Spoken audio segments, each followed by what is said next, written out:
Sa mga katubo, meron lang papakita sa inyo. Ito po yung nakagawa ng kasama ko. Ayan. Hindi ko alam kung tubig ba itong gumawa ito. Tignan niya. Itong ginawa niya ay paint lang naman to. Pero ang ginamit niya ay tea. Ngayon, ang sabi ko sa kanya, huwag mo munang pakialaman yan dahil wala pa tayong materialis. Ang problema, pinakaalaman niya. Tignan yung tsura. Parang sungay. Ayan. Puro tea na 2x2 yung kanyang ginawa. Tapos yun. Nakita niya yung isa. Nilagyan niya ng mga halo. Yan. Halo. Kita niya, di ba? Tapos ito halo. Hindi lang yan mga katubo. Marami pa yan. So ito mga katubo, sinasabi ko sa inyo, huwag nyo gagayahin kung mga ganito. Kasi ang sabi nga sa akin nitong kasama ko, meron daw siyang artista. Sabi ko, ba't may isda ka? Bakit ganyan yung gawa niya? Pero hindi ko siya kinumpronta dito mga kapatid.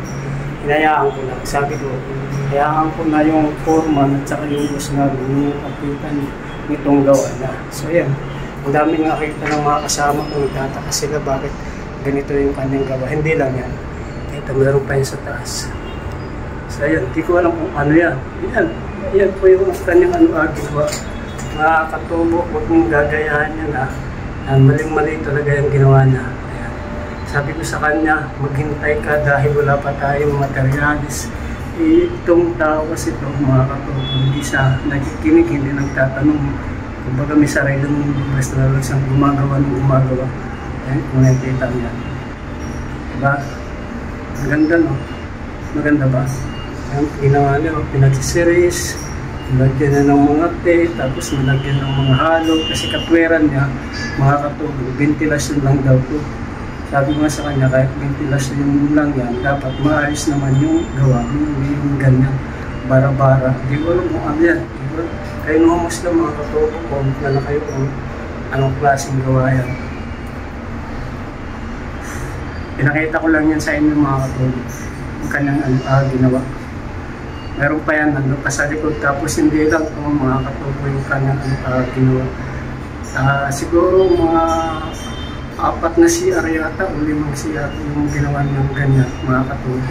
Tapos yung dito rin sa kabila, ganun din yung kanyang ginawa. Papakita ko sa inyo mga katubo, papunta tayo kung sa likod.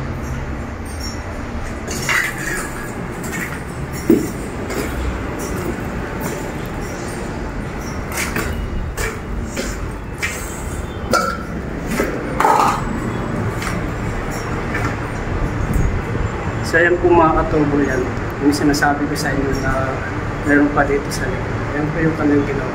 Teren yung kanyang tea na 2x2 rin yung kanyang nilagay dyan. Ayan, nakikita niya. Tapos nilagyan lang din ng mga halo para hindi makasinaw.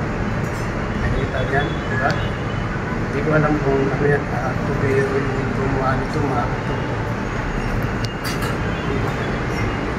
Diba? Maganda ba mga katubo? Tama ba itong ginawa niya? Ayan, nakikita niyo naman yan. Hindi lang yung mga katubo, marami yan.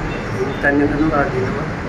Ayaw mong asikain, baka sabihin, marunungan ako. Bahala na yung boss namin at saka yung foreman namin, yung makakakita. Kung alam ko nakita na ito naman yung foreman namin, pero yung boss namin, hindi kaya nakita siguro yan. Sabi ko sa kanya, huwag mo nang gawin yan dahil wala tayong materialis. Yung ginawa, pinag-alaman ko. Sa lamang po mga katubo, maraming salamat po sa inyo.